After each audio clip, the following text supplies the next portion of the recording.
You know, I reckon in the lifespan of every football supporter, there's one season that always stands out. No matter how long they live, they will look back and say, that was the year. And in Scunthorpe United's case, I reckon the epic season will always be 2006-2007. It began without a great deal of expectation, to be honest, but by the time it finished, wowee. You enjoy this video.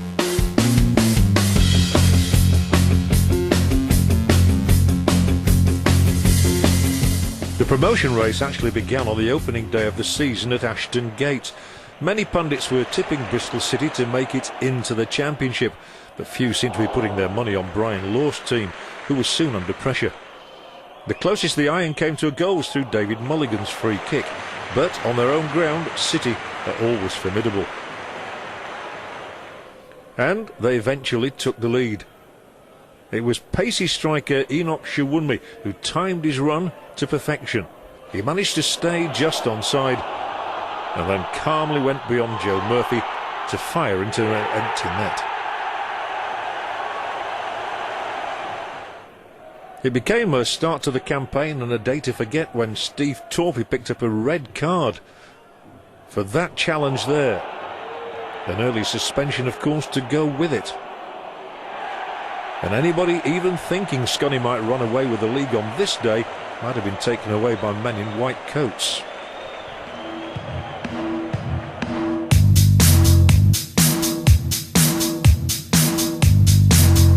Wanford Park's opening night brought drama aplenty, with visitors Swansea City playing their part in making it a game of passion, and it was full of just about everything.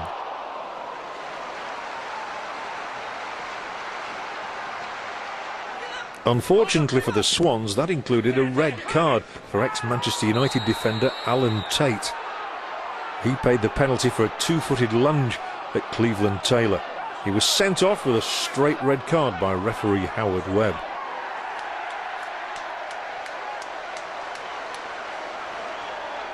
Swansea's woes were compounded. An unfortunate injury to their skipper Gary Monk, who seemed to twist his ankle as he went in to try and win the ball from Andy Keogh. The physiotherapists of both clubs were on the field in a flash. But Monk had to be carried off on a stretcher. It was later discovered he damaged knee ligaments.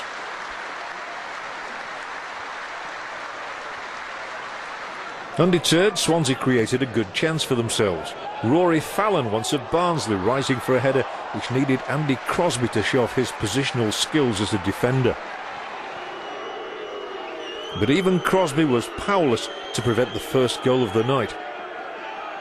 It was Andy Robinson who cut in and unleashed a swerving shot that brushed Murphy's fingers on its way into the net.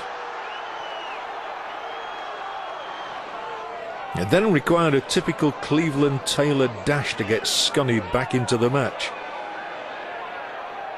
And when the winger was chopped down in full flight, it was left to Captain Crosby to step up to the plate.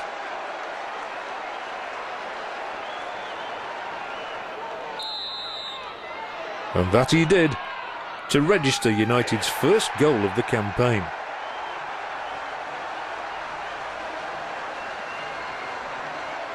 Things were looking up and were brighter still when Billy Sharp got the better of the Swansea defence and claimed the first of what would be many League One goals this season. High jinks indeed.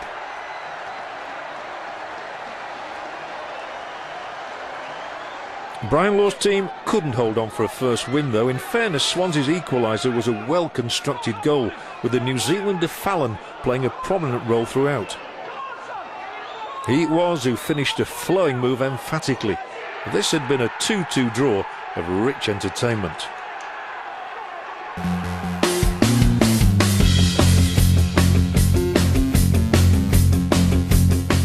Four days later, and more of the same with an identical result. Again, the visitors, Crewe Alexandra, on this occasion struck first. Matt Sparrow seemed to have committed the offence on Ryan Lowe.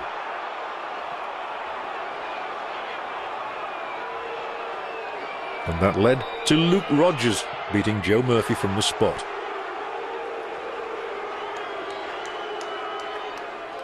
As it happened 4 days earlier, Scunthorpe hit back. A delicious through ball from Ian Barraclough, opening up the Crewe defence, and Billy Sharp was there to take advantage.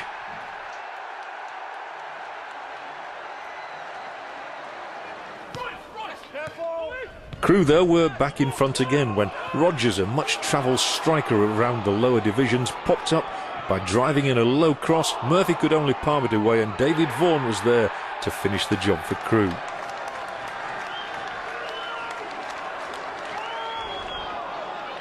But consecutive 2-2 draws at Glanford Park were on the cards when Andy Keogh forced his way through, only to be tripped inside the box.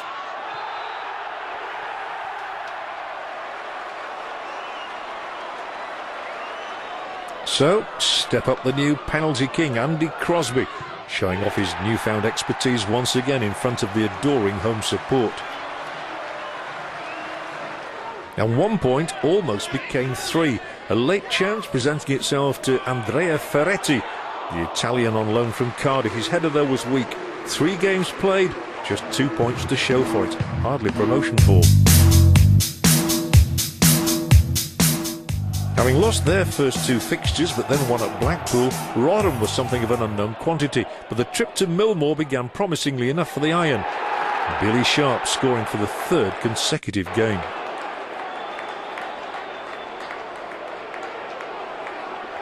Straight from the restart though, there was a jolt to the system. Rotherham, an equaliser within 15 seconds. And what a strike from German midfielder Eugen Bopp.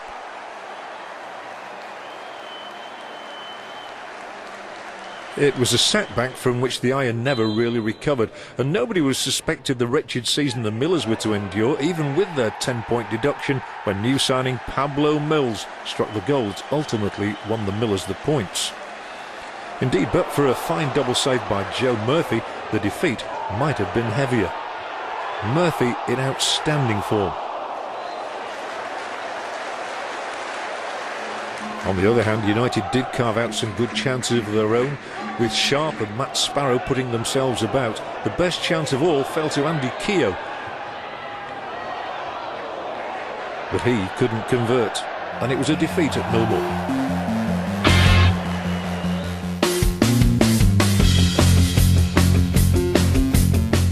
Over the years, Steve Thorpe has been a good servant to Scunthorpe United, scoring over a half-century of goals. And so, when he angled in the opener in the first round of the Carling Cup against Lincoln City, it was nothing out of the ordinary. Who was to know then it would be his penultimate goal for the club? And when David Mulligan stepped up to blast in a free kick, it was 2-0 to the Iron. They seemed to be coasting. Anything can happen in a derby game though, especially a cup tie, and Lincoln, who were unbeaten in their first 4 games under new manager John Schofield, showed they were up for the fight, Mark Stallard reducing the deficit. And not only that, they were soon to be level. This time thanks to Lee Frecklington's first time volley from just inside the area. 2-2, and then the entire Scunthorpe defence seemed to go to sleep, allowing Lee Beaver's header to sneak in through the back door. At least that goal appeared to have the effect of alerting Laws's team to the fact they could go out at the very first hurdle. And after good work down the left, the cross from Richard Hines was converted by Shane Paul, his first goal at senior level. 3-3, game on again, and dramatically, after Cleveland Taylor's cross had been fisted away, up popped Ian Barraclough with his first of the season. It was the decisive goal of the 7 scored on a memorable night.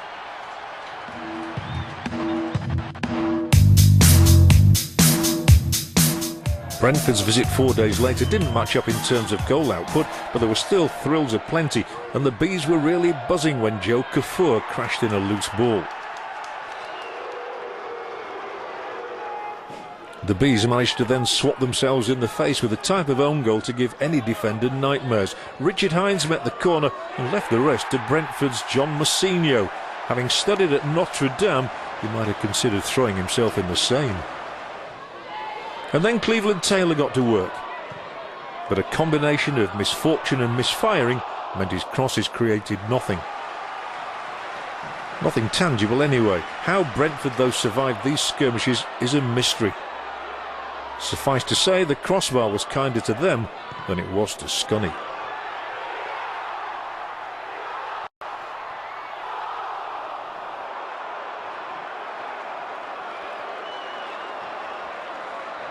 With the opening month of the season having come and gone, United was still without a win. Hard to believe now, knowing what was to follow.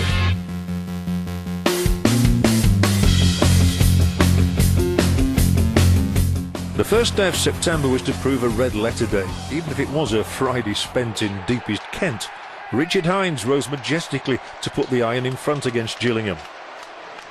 That vital first win of the campaign looked as though it might be on the way. Indeed it was, and it was completed in lovely flowing fashion. The move capped by Matt Sparrow's crisp finish.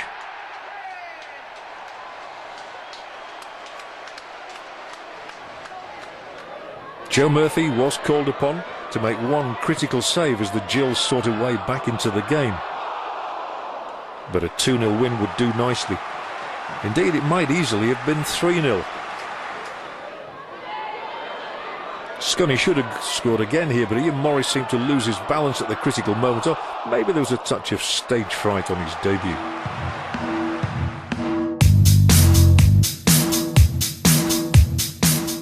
John Sheridan's Oldham side had scored only 3 times in their opening 6 league games, but one emphatic header was to win them the points on this day. It came from Gary MacDonald. And although Billy Sharp went close with an instinctive effort in the second half, this was another defeat for United.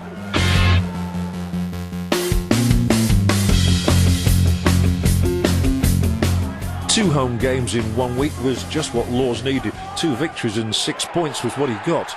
The irrepressible Sharp pounced to put the jitters up Port Vale. And then when it was needed most, Joe Murphy pulled off one of the saves of the season to further deflate the visitors.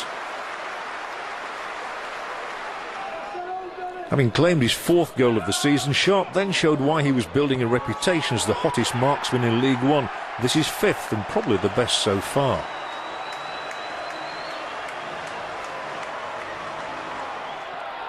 Vale were rattled and rolled over again when Ian Morris, who'd missed his chance of glory at Gillingham, made amends with this daisy cutter. A lovely moment for the youngster on loan from Leeds United.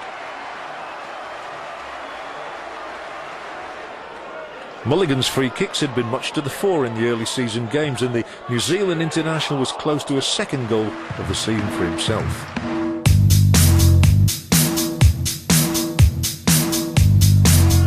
By far the best week of the season so far was completed when Andy Keogh pierced a resolute Cheltenham defence in the very last minute of the match. Things were really looking up.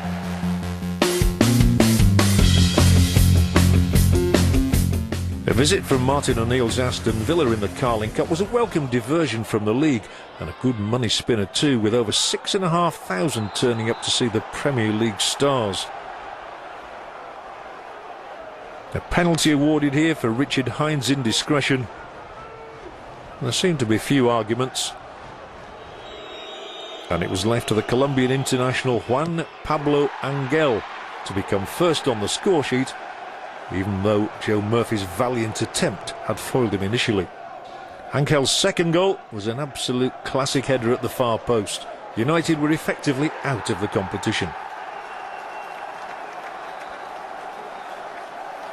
But typically they threw everything at Villa, and they were due a reward when Billy Sharp spun to meet Cleveland Taylor's cross, only to be denied by the goalkeeper. The replay will just show how Sharp really is sharp. A good save from Thomas Sorensen. Sharp by name and sharp by nature, here was a player though proving he could score goals against the teams of the highest calibre. and that was his 6th goal in 11 games. He may be only 5'9", but he's a mean header of the ball, as he showed here. Scunthorpe 1, Villa 2. It had been a brave exit.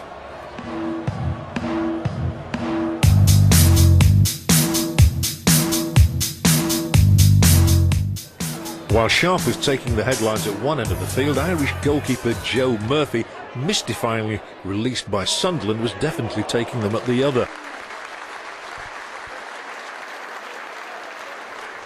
And soon after his heroics were in evidence against Bournemouth, United prospered with the opening goal. Unerringly struck by the right boot of Neil Mackenzie, his first goal since February. But Scunthorpe had reckoned without Sick Note. Former England man and Glenn Hoddle favourite Darren Anderton rolled back the years with a vintage strike. 1-1 at Dean Court.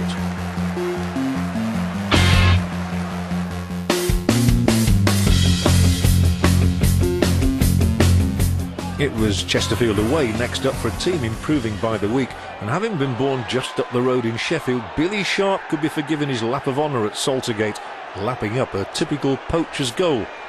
It transpired to be the winner.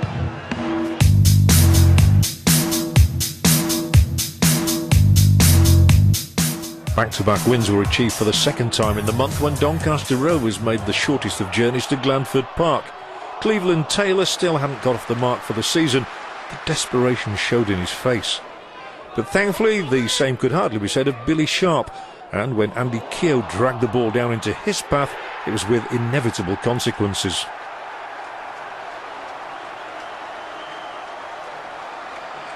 Keogh deserved praise for his part in that goal, and he got his own just desserts after some nifty footwork and a deadly finish.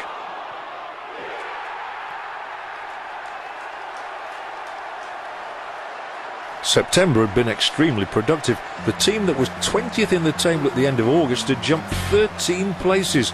Now, though, came the biggest test of all: Nottingham Forest away. To add to the enormity of the fixture, the cameras were present with the game live on Sky. No wonder Brian Laws looked happy. And he was positively beaming when Cleveland Taylor chose this day to break his duck for the season. Matt Sparrow's driving run created the platform for the goal. The replay showed the final pass to the goal scorer was actually played by Forest defender Wes Morgan. It was a goal to silence the crowd. Maybe the occasion was getting to Forest players rather more than Scunthorpe's, especially in front of a massive crowd for this division of over 22,500. Scunny certainly looked relaxed when Andy Keogh made it 2-0.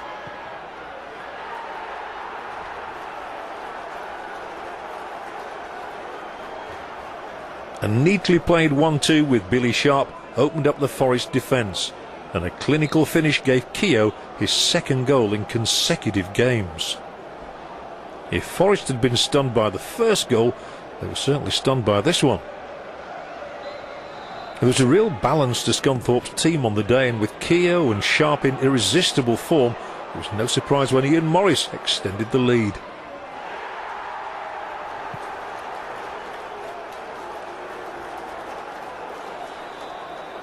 The youngster's shot went through the legs of a defender.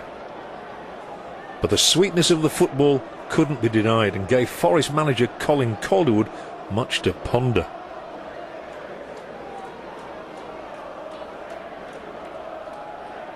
Ironically, his side was being given a footballing lesson on one of the best pitches in the country.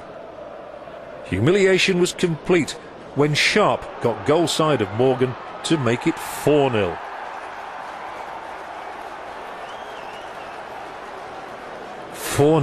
This against a team that had been hitherto beaten once only in 12 league matches. What a day. Talk about after the Lord Mayor's show, a week later Brighton and Hove Albion were in town on the back of 4 successive defeats. But Scunny's 7-match immunity from defeat was halted on a day on which little went right. Steve Foster's red card for use of an elbow on Sam Williams set the tone somehow.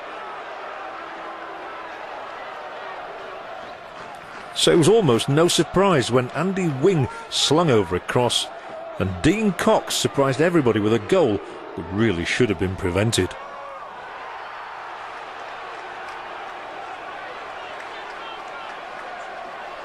There was a glimmer of hope though when Ian Morris's cross induced Adam Hinshelwood to head the ball against his own uprights, and Billy Sharp, who else, bundled in the scruffiest of his 10 goals so far.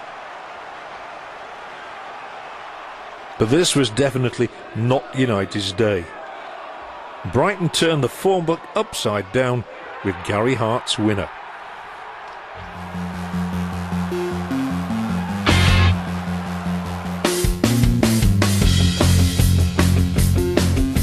Having won at Valley Parade just 4 days earlier in the Johnston's Paint Trophy, the team went to Bradford City again in naturally confident frame of mind, but Ian Morris was in charitable mood.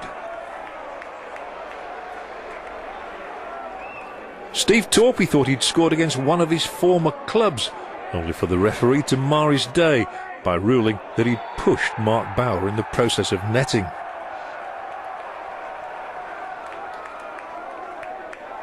City, who'd looked like promotion material themselves in the early weeks of the season, had suddenly stumbled, but Joe Murphy had to be equal to their best effort of the day, a low drive from Lee Holmes. Just a single goal was all was needed to clinch a 4th away league win, 3 in a row, and again Sharp was the man. Off he went again on that familiar celebration sprint.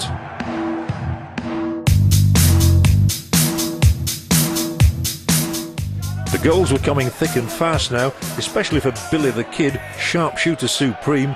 19 matches in, no goalless draws, and a run extended as Sharp found himself all alone to score the first against Leyton Orient. Martin Ling's side had made a slow start to the campaign with only 3 wins so far, 1 in the last game against Cheltenham, but they were level within 4 minutes. Another man with cowboy connotations, Clint Easton, firing the bullet. Before half-time, United had their lead back, Matt Sparrow somehow firing low through all the bodies into the corner of Glyngarner's goal. And the points were secure when Sharp registered his 2nd of the match, 13th of the season and 7th in the last 7 games. Some record. With 22 points taken from 27, United were now being taken seriously. Further progress had seen them climb to 3rd in the League One table.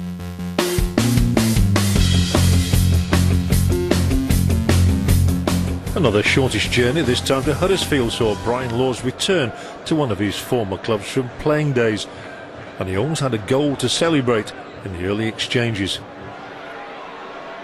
Cleveland Taylor's inviting cross resulted in Matt Sparrow firing over a gaping goal.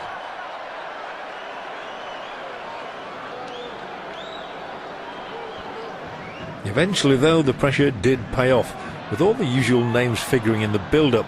Taylor with his ability to panic defences, Keogh for his knack of being on the end of the crosses, and Sharp for his uncanny eye for a goal, and Ponchant for finding the net.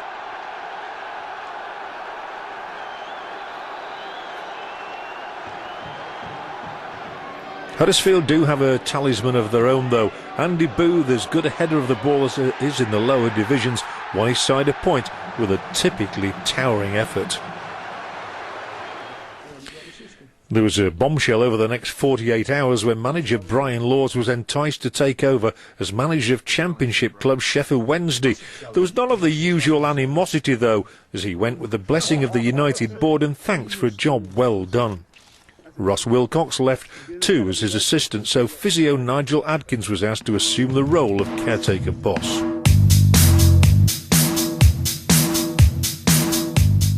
Northampton proved a tough first assignment, bringing with them an unbeaten away record, and their defence looked solid in the early exchanges. Whenever chances were created, United found another stumbling block in the shape of the Cobblers' informed goalkeeper Mark Bunn.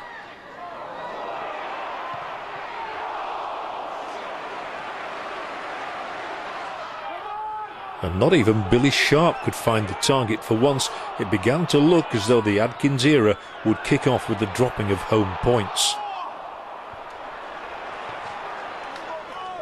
Then in the 85th minute, Andy Keogh's cross was handled by Sean Dyche. The referee pointed to the spot. Relief all round, but a job still to be done from the spot.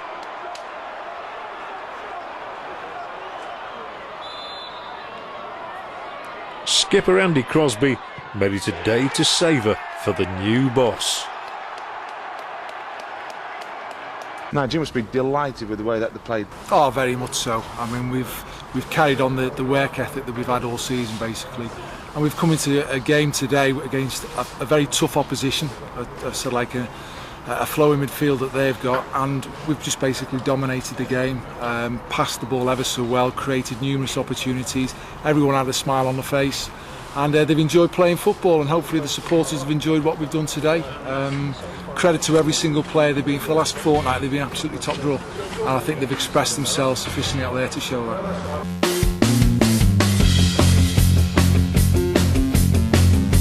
The midweek FA Cup replay win over Cheltenham kept the mood good, and that was enhanced by a trip to the West Country to face the only league club in Somerset, Yeovil Town. Former Grimsby goalkeeper Steve Mildenhall was soon being tested. But when those in front of him failed to deal with a Richard Hines header, the ace pickpocket Sharp was there again to force the ball over the line.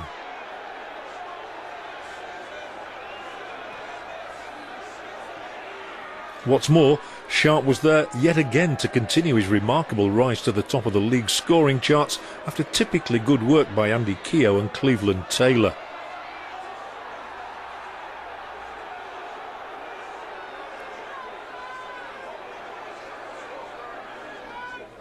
Substitute Wayne Gray came on to trouble the United defence for the first time, but he couldn't prevent Adkins' first away day since taking over becoming a happy one.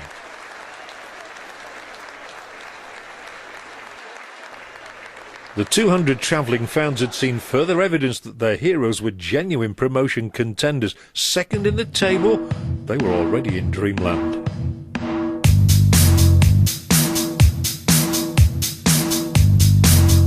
If there was one game Nigel Adkins really wanted to win, it was probably against Tranmere, where he forged his reputation as a goalkeeper, and Billy Sharp almost took advantage of a slip by current Rovers #1 Gavin Ward. Coming on the heels of a cup defeat to Wrexham, victory was essential, and the portents were promising when shoddy defending let in Andy Keogh, his first goal in 2 months. Victory proved elusive on this day though, and when John Thompson's cross was flicked on by John Mullin, centre-back Shane Sheriff was Rovers' goal scorer. They had a share of the points. Matt Sparrow was unlucky to see an instinctive effort come back off the inside of a post though. The only consolation was in stretching an unbeaten run to 7 matches.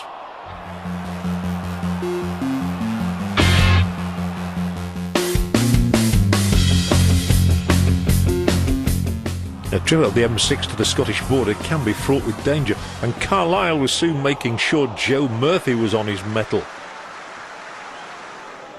Then, when Cleveland Taylor got goal side of the entire Carlisle defence, you expected the speedster to go all the way.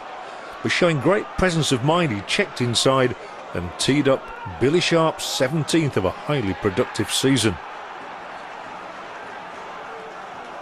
If that goal had been good, the next was almost unbelievable. Homekeeper Kieran Westwood elected to take a free kick on the halfway line as his side pressed for a point. Instead, he found himself backpedalling and embarrassed. Andy Keogh picking up the loose ball 50 yards out to beat his trot back to an unguarded net.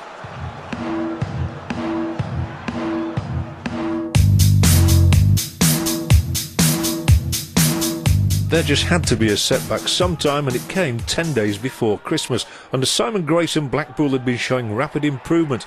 They proved it as Andy Morrell pierced the home defence from Sean Barker's cross. Into the second half, and the most controversial moment of the match, Wes Hoolahan took a tumble. As Joe Murphy advanced and dived at his feet, referee Eddie Ilderton pointed the dreaded finger. So with just over half an hour to play, Keegan Parker doubled the Seasiders' advantage. Houlihan was later sent off. It made little difference. By the time Parker made it 3-0 with a solo goal, the game was really up. The first league defeat of the Adkins era was completed despite a late header from Ian Barraclough.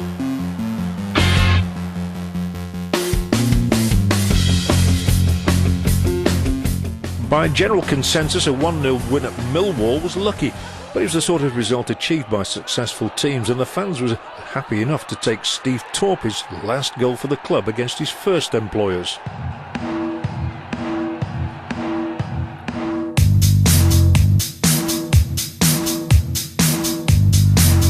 The first league double of the season made it a very happy Christmas so far, although Boxing Day may not have been so palatable if top scorer Caleb Folan had taken his chance for the Spyrites.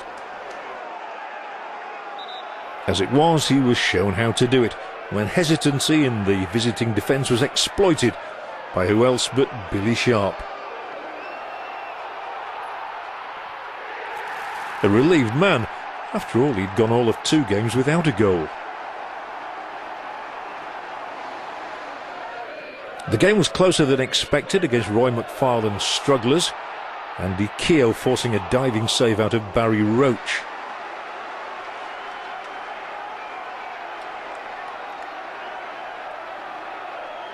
And even when the blonde-haired striker did get the ball into the net, he was to be frustrated by the assistant referee.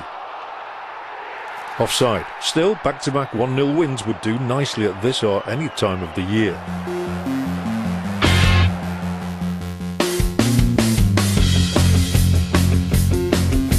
And 2006 ended with a humdinger of a game against Bournemouth.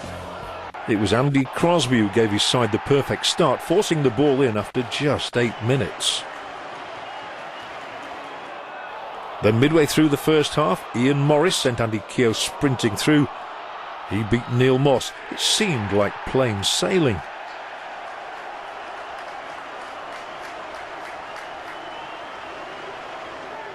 And that seemed to be even more the case when the Bournemouth defence was breached for a 3rd time, just a minute before the interval.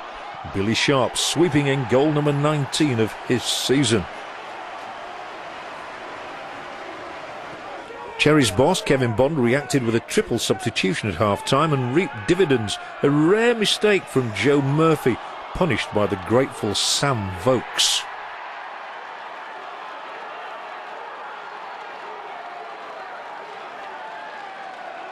Only desperate Bournemouth defending prevented Sharp going on to the 20-goal mark.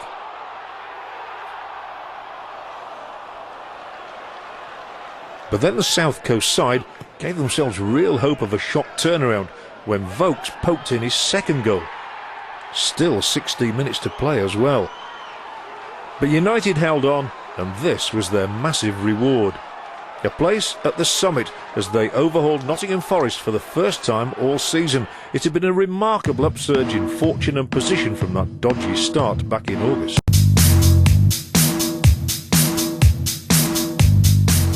No doubt as to the star of the show when Scunny made the trip to the Potteries. Port Vale's nickname is the Valiants, and Joe Anion certainly lived up to that description. Replacing regular keeper Mark Goodland, Anion won the hearts of the home crowd as he continually seemed to stand alone against all the visitors could throw at him. Some of his saves were terrific and guaranteed the Irons' 26th league game of the season would also end in their first 0-0 scoreline. The massive consolation was in equalling the club's best ever sequence of 9 consecutive away games unbeaten.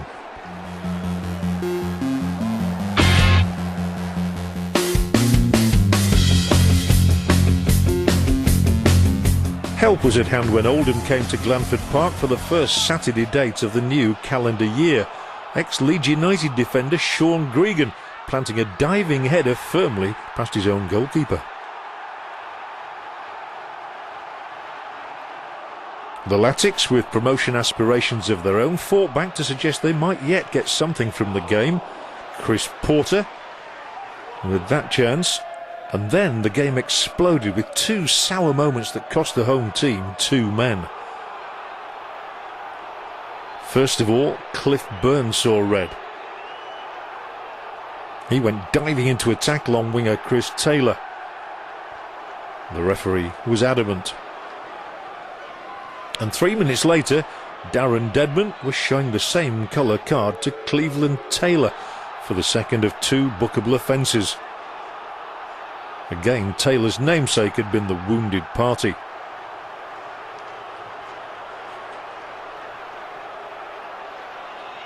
Despite their numerical disadvantage for the remaining 26 minutes, United held on, but deep into stoppage time they were finally broken. Joe Murphy, incensed, left beating the ground in despair. Gary McDonald had broken the resistance.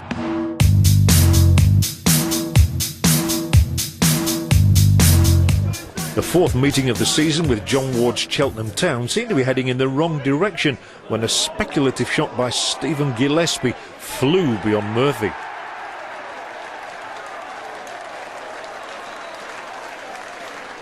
Already deprived of the suspended Byrne and Taylor, United suffered further losses with injuries to Ian Barraclough and Marcus Williams, who were both stretchered off, leaving Nigel Adkins with unexpected headaches. This would require a backs-to-the-wall operation and a real test of team spirit to eke anything out of the game. 2 bad challenges cost Scunthorpe 2 players. But leading scorer Sharp forced a save out of Shane Hicks to foster renewed hope.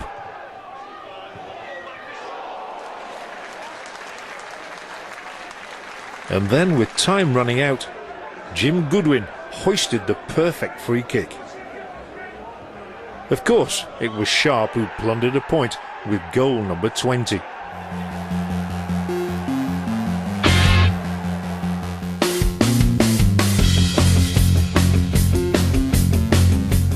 On a historic day, United made their first ever trip to Doncaster Rovers' new Keep Moat Stadium, and the game was the best seen there so far. It began well when Andy Keogh picked his way through for the opener. The first goal Rovers had conceded at their new headquarters. When Drew Talbot finished off another superb move with his first goal for the club, all the signs were that this was going to be a very happy day for the visitors, a very unhappy one for their hosts.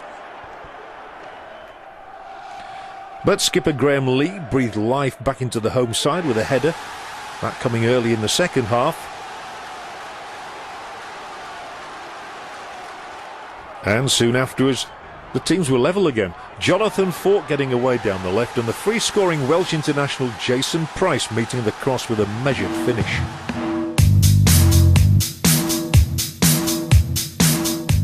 If Scunthorpe had been lucky to get their pre-Christmas present of 3 points at Millwall, they were certainly not flattered by a 3-0 winning margin in the return.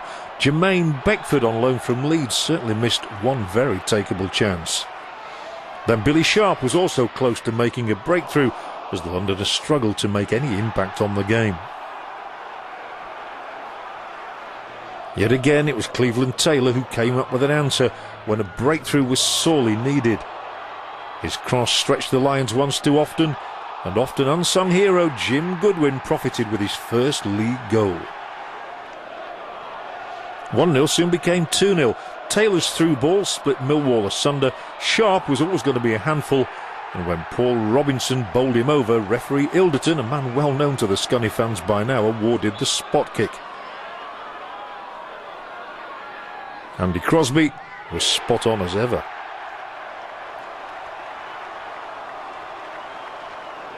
Poor Beckford seemed destined for a day to forget as he contrived to miss the sort of chance that seemed unmissable. But he'd won the fans over with his wholehearted endeavour and willingness to come back for more. And eventually he got his reward. The simplest of tap-ins, his first goal in claret and blue. Nigel, what's the most pleasing aspect about today? Well, we've won the game. We've stayed top of the league. And the work rate and the commitment to the players and the supporters have had a great opportunity to sing "We Are Top of the League." You know, it's great. They've been great today, the supporters. No wonder the boss was smiling and enjoying the ride. United's adventure was gathering pace. They'd consolidated their position. Catch as if you can was the message coming out of Glanford Park. The clash of the big two attracted the live cameras to Scunthorpe, and Billy Sharp obliged. Resilient Bristol City undone by just one twist and turn, and a classic example of why he'd become the hottest ticket in town. This a colossal win for a team brimful of confidence.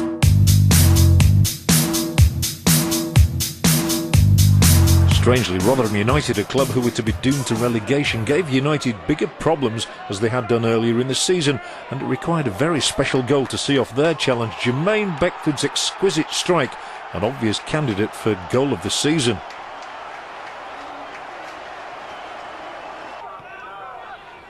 Rotherham's plight certainly wasn't helped when their goalkeeper, Neil Cutler, went down at the feet of Richard Hines. It looked innocuous, but he didn't get up again. Despite the reaction, no real blame attached to the Scunthorpe player. Unfortunately though, Cutler had to leave the field on a stretcher. This was clearly not Rotherham's day, though it appeared as though it might be when lively winger Richie Partridge went down in the box, taken out apparently by Lee Ridley. It presented the perfect opportunity for the Millers to get back to square one. German Eugen Bopp's penalty though was weak to say the least. Joe Murphy may never have a softer one to save. All credit to him though, and a good job it didn't come after he was left with a ringing headache. And that collision with colleague Cliff Byrne, it required immediate and urgent action. Well, these two are supposed to be the best of pals.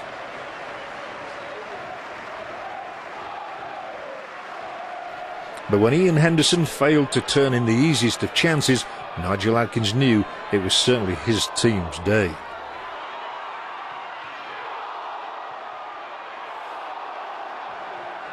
And, you know, they've absolutely battered us second half, no two ways about it, all over the park. And but we've come away with a victory. So, you know, you can turn around and say, well, maybe there's a bit of resolve from our players. Great goalkeeping performance. The defenders have had to, you know, they've had to go and defend. But basically, second half, we went at the races. You know, they totally, all credit to Rotherham, they totally battered us second half.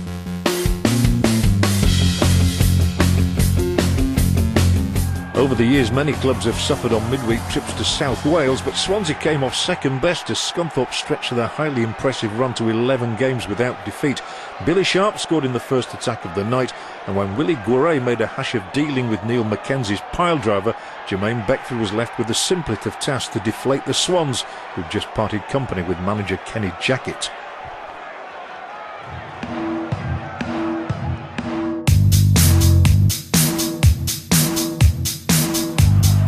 It had been a long time since Richard Hines featured on the score sheet, September the 1st to be exact, but he was obviously waiting for Gillingham, the only team he scored against all season, twice.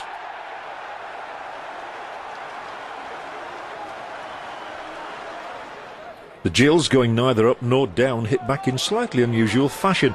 Joe Murphy had to come charging out of goal, with the result he wasn't back there to prevent Gary Mulligan setting up a tap-in for Ryan Jarvis.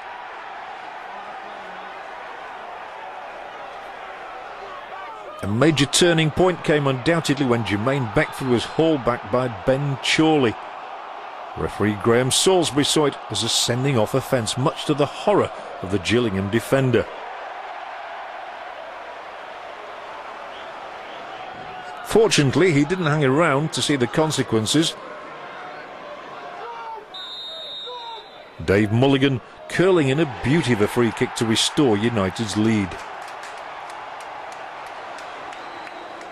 And 3 more precious points were sealed by Ian Morris's left-foot howitzer, the winger's first goal since that astonishing victory at Forest back in October.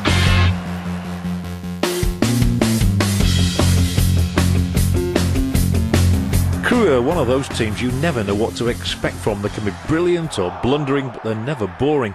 And their newest star, Luke Varney, was quickly on the scoresheet at Gresty Road, his 24th strike of the campaign. By coincidence, Billy Sharp moved on to exactly the same tally in this match, belting in his first of the game from round about the penalty spot. But even Sharp was at stage and had to join in the applause with the rest when Jermaine Beckford revealed further proof of his burgeoning promise.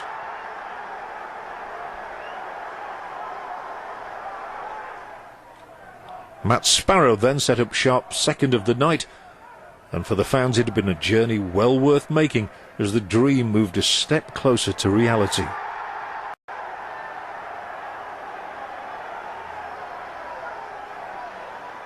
A 9-point lead in a division containing the likes of Forest and Bristol City with their huge fan bases was an astonishing accomplishment. 11 games to go. The rest of the country still couldn't believe Scunthorpe were heading towards the championship.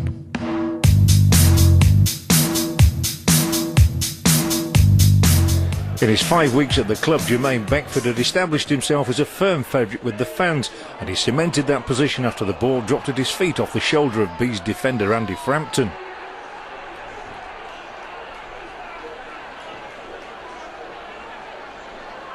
As if to underline the aptness of the Manager of the Month award going to Nigel Adkins, United then rocked the Griffin Park faithful even further as Billy Sharp played in Cleveland Taylor, and in a reversal of the usual roles, the winger did the rest.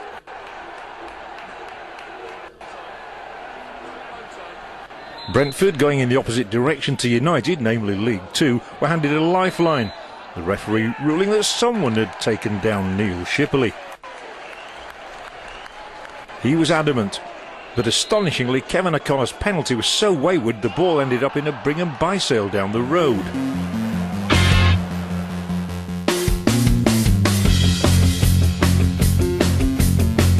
It was crunch time again with a visit of Nottingham Forest still smarting from that humiliation back in October.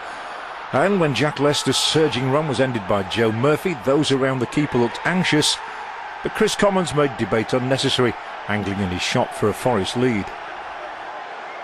Just a minute later, Adkins' side, looking to build on a 7-match winning streak, might have been level, but Paul Smith was equal to Jermaine Beckford's effort. It was the tenacity of Matt Sparrow that was central to the equaliser. And Billy Sharp was there, as always, to find the net for strike number 25. He was quickly covering his face, though,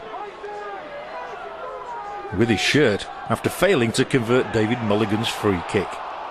But at least the club record of 15 unbeaten games had been equalled.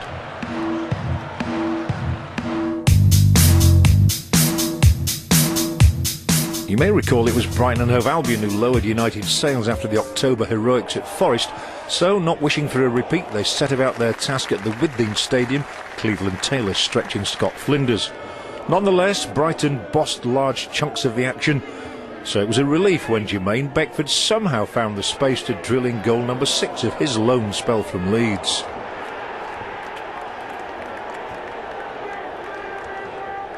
In truth, though, Albion did deserve something from the game, and they got it when Alex Revel headed on for Baz Savage to beat Joe Murphy and leave him in no man's land.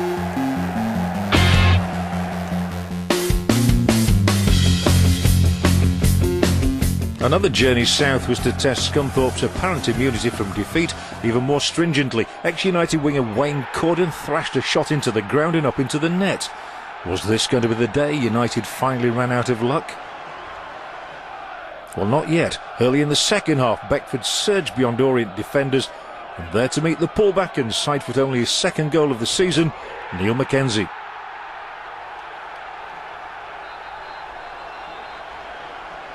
Orient, battling to preserve league status, were back in front.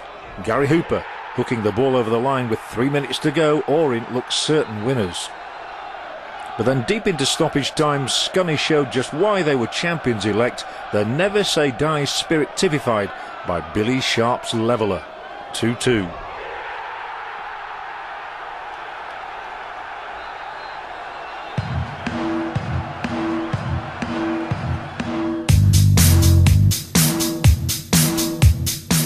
The finishing line was within sight now, and although struggling Bradford City contained them for 56 minutes, they were eventually broken as Billy Sharp kept his own personal run going. He was on to 27 with this typical piece of opportunism. Bradford felt really badly done to, though, when centre-back and caretaker manager David Wetherell appeared to have guarded an equaliser. The ref said no. He said goalkeeper Joe Murphy had been impeded. And as if to prove that one team was going up and the other going down, Jermaine Beckford then snapped up a loose ball and confirmed home win number 12 with a decisive finish. March had been another productive month, and even the likes of Forest and Bristol City were now getting resigned to the notion that they were playing for second place. With promotion aspirations of their own, Yeovil came intent on postponing the party. They were given an early warning of Billy Sharp's ambition to reach 30 goals for the season. But ultimately it would be neither Sharp nor any of his colleagues that won the day. Sharp did figure in the move, and when Kevin Hurst crossed, it was Yeovil's Nathan Jones who inexplicably planted the firmest of headers wide of his own number 1.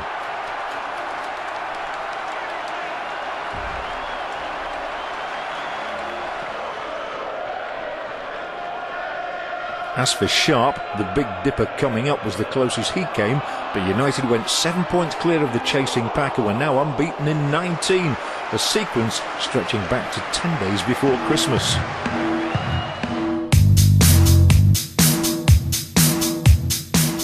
But all good things have to come to an end, and the Sixfield Stadium Northampton proved one journey too far. Alex Pearce's first ever goal nudged the Cobblers ahead. And although Billy Sharp responded with a splendidly timed run to meet Jermaine Beckford's equally excellent pass, it was inevitable United would fall at a hurdle sometime. And they came a cropper at the very last. Bradley Johnson ramming in Northampton's stoppage time record buster.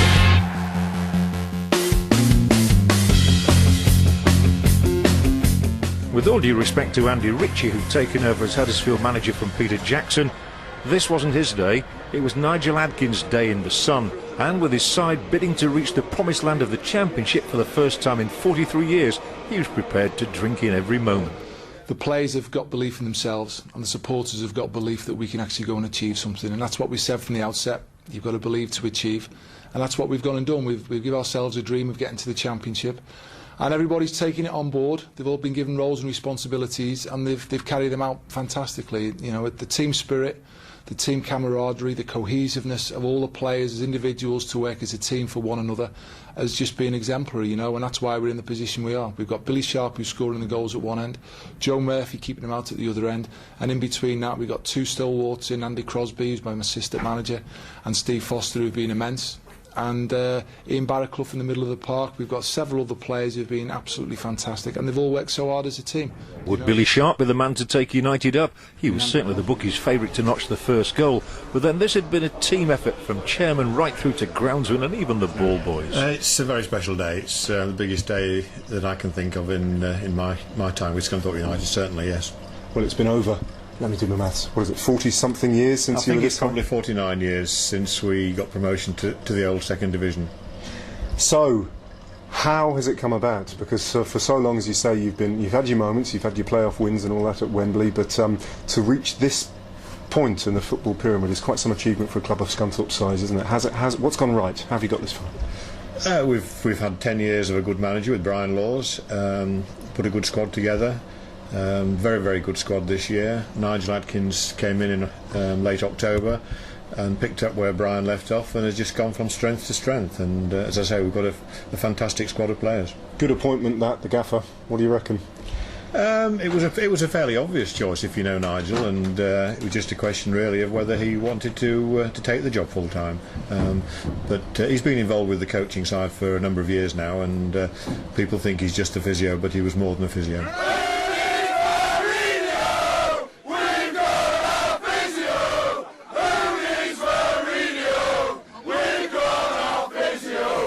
Beautiful, it's beautiful.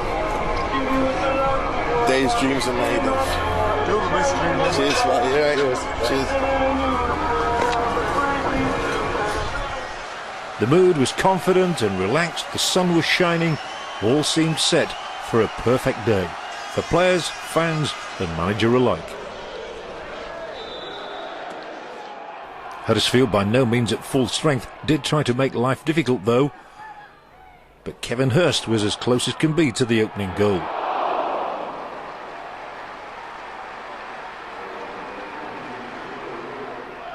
There was, though, a moment when Town appeared not to have read the script. Luke Beckett's shot beating Joe Murphy, but the referee ruled it out.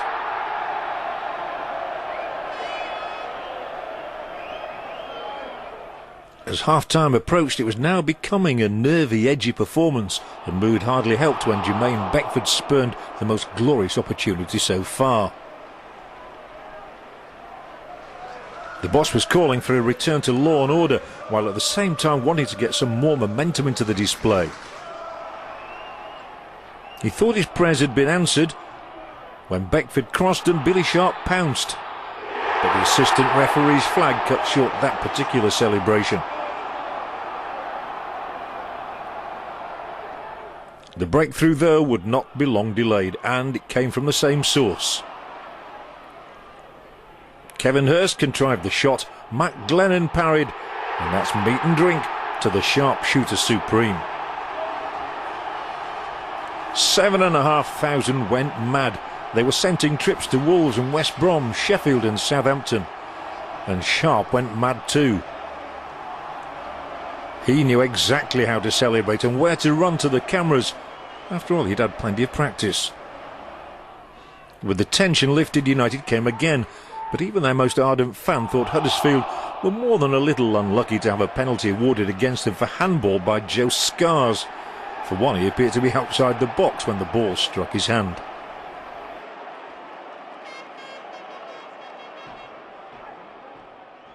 But why should Billy Sharp care? His job is to score goals. He does it very well. And he'd now proved on no fewer than 30 occasions that he was the best in the division. Up, they were ready to party.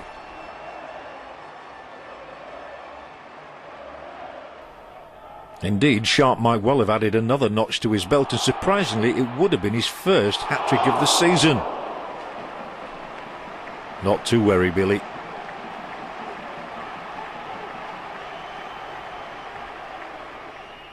Moments later, he was able to savour the final whistle and the ramifications of yet another victory and the high point of a quite epic achievement under Brian Laws, who should not be forgotten, and Nigel Adkins, the physio turned hero. Exultant fans swarmed onto the field, unable to contain their excitement at the enormity of the feat, while in the dressing room players hooped and hollered, determined to enjoy one of those moments that come along all too rarely in a player's career.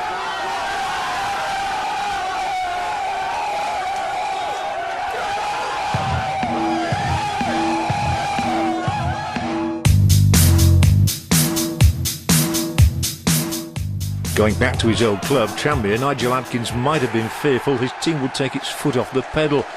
Andy Butler's recent career has been ravaged by injury, but here he was able to play his part in the winning of the championship, his only goal of the campaign, followed by Sharp's 31st. Now it was not just promotion that had been sealed, but the title too. More celebrations to be performed in front of the fans, whose forward planning had included the taking of the flag to Prenton Park. If there had been one team who'd revelled in taking on Scunny, it was Blackpool. And it took a mere 8 minutes beneath the shadow of the tower for Klaus Jorgensen to emphasise the point. Simon Grayson's Chargers had won at Glanford Park in the build-up to Christmas, and they looked set to repeat the feat when Keegan Parker beat the offside trap, went around Joe Murphy and swept them into a 2-goal advantage. There was still a joyous moment for United fans to remember, though, from their day at the seaside, as Billy Sharp broke the club's 35-year-old scoring record with his 32nd goal of the season. A fantastic achievement. Sean Barker's header completed a notable double for Blackpool, who were later to seal their own elevation to the Championship via the playoffs.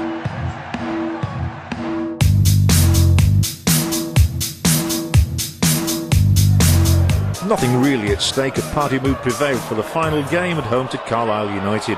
And although it took 41 minutes to get tangible reward, Cleveland Taylor's finish was enough to give United a half-time lead. And that was extended by Matt Sparrow's fierce shot early in the second half. The watching former England manager and Scunthorpe supporter as a boy, Graham Taylor, would be suitably impressed. The honour of netting United's last and 73rd goal of an unforgettable league season fell to Jermaine Beckford. United had finished top of the table for the first time in 49 years. As if to prove his worth to the cause, Joe Murphy was forced to pull off one final splendid save.